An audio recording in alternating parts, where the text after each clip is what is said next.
About 2 miles in. Weather's perfect. People around us are perfect.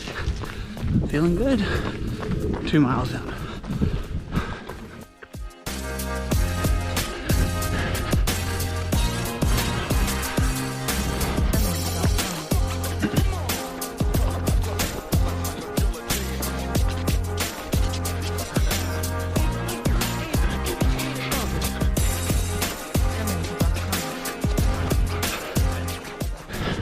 Around mile 9,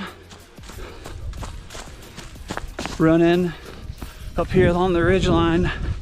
Nice breeze, temperature, just absolutely gorgeous. Knocking out the road section. And while road sections generally aren't the best, this one here with the colors, I'll take it.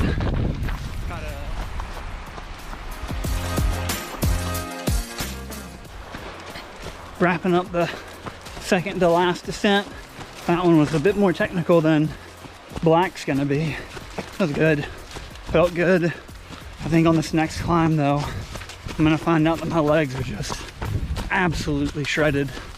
So the last 4 or 5 are gonna hurt.